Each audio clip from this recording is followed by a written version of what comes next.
اللہ کے نام سے شروع جو بہت مہربان رحمت والا ہے۔ آج عبداللہ بہت خوش تھا کیونکہ آج اس کے بیٹے حذیفہ کا اسکول میں پہلا دن تھا۔ عبداللہ دن بھر رکشہ چلاتا اور جو کماتا اس سے گھر والے اللہ کا شکر ادا کرتے ہوئے زندگی گزارتے۔ عبداللہ ان پڑھ تھا، اسے پڑھنا لکھنا بالکل بھی نہیں آتا تھا، اسی وجہ سے وہ چاہتا تھا کہ اس کا بیٹا تعلیم حاصل کرے اور علم کے ذریعے پوری دنیا میں دین زندہ کرے۔ عبداللہ نے سب سے پہلے مسجد کے امام صاحب سے، عالم دین تھے، مشورہ کیا کہ عبداللہ کی تعلیم و تربیت کس طرح کی جائے۔ امام صاحب نے عبداللہ کو مشورہ دیا کہ سب سے پہلے حذیفہ بیٹے کو کسی اچھے دینی ماحول والے اسکول میں داخلہ دلاؤ، پھر کچھ عرصہ بعد جب حذیفہ بیٹا اچھی طرح پڑھنا لکھنا سیکھ لے تو اسے کسی اچھے مدرسہ میں حفظ قرآن کرا دیا جائے۔ عبداللہ کو امام صاحب کی باتیں بہت اچھی لگیں، وہ امام صاحب سے اجازت لے کر گھر آیا اور حذیفہ کی والدہ کو امام صاحب کی کہی ہوئی باتیں بتائیں۔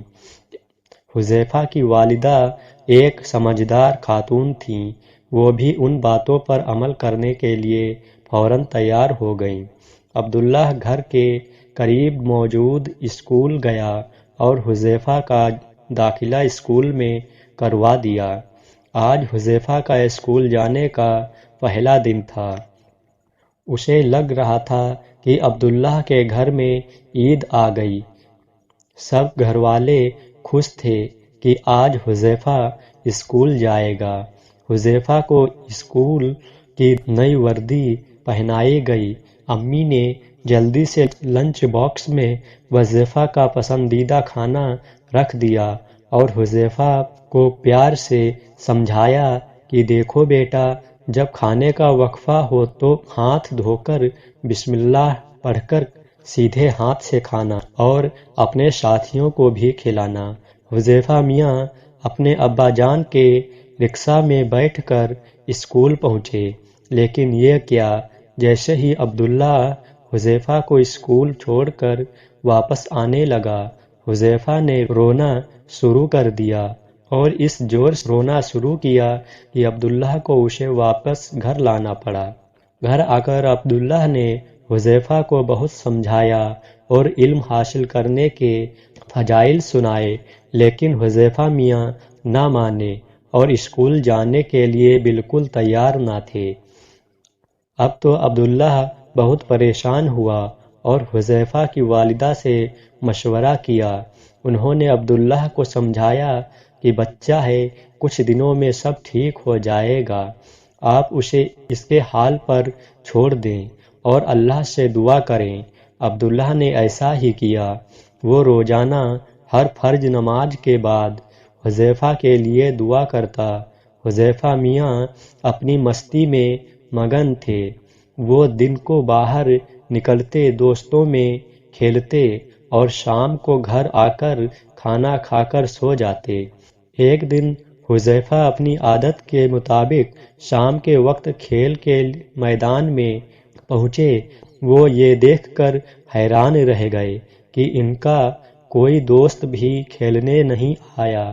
وہ بہت پریشان ہوئے اور کچھ دیر دوستوں کا انتظار کرنے کے بعد گھر واپس آ گئے۔ دوسرے دن بھی یہی ہوا، یہاں تک کہ ایک پورا ہفتہ گزر گیا۔ اب حذیفہ نے بھی گھر سے نکلنا چھوڑ دیا۔ ایک ہفتہ کے بعد حذیفہ کے دروازے پر کسی نے دستک دی۔ حذیفہ نے دروازہ کھولا تو اس کے سارے دوست اکٹھے کھڑے تھے۔ وہ حذیفہ کو کھیلنے کے لیے بلانے آئے تھے۔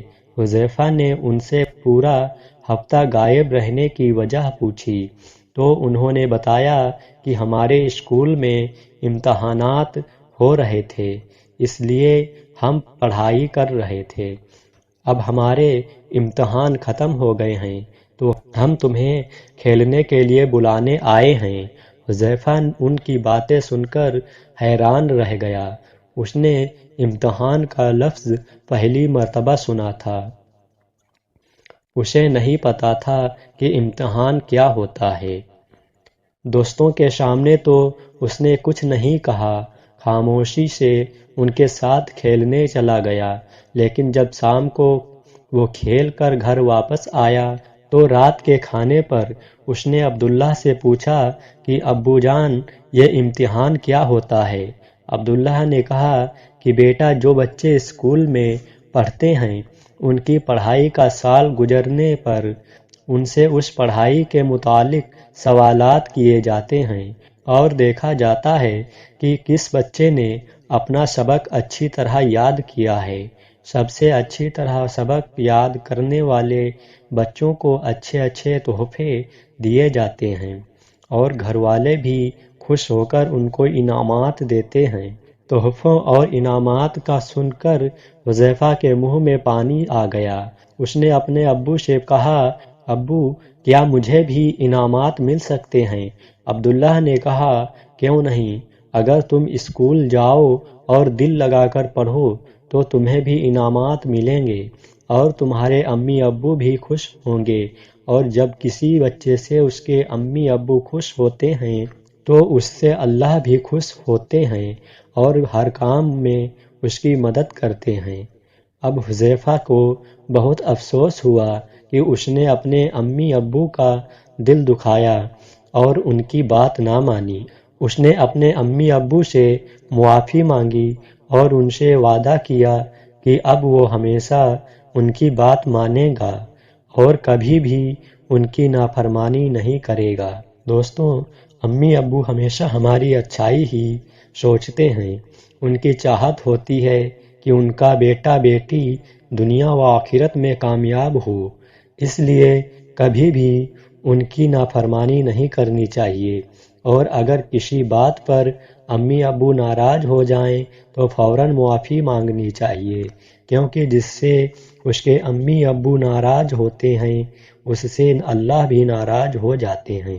ہمارے پیارے نبی صلی اللہ تعالیٰ علیہ وسلم نے فرمایا ہے، والدین کی ناراضگی میں اللہ تعالیٰ کی ناراضگی ہے۔ محترم ناظرین، اگر آپ نے ابھی تک ہمارے چینل سیرات صالح ایجنسی کو سبسکرائب نہیں کیا تو سبسکرائب کر لیجئے اور بیل آئیکن کو بھی دبا دیجئے۔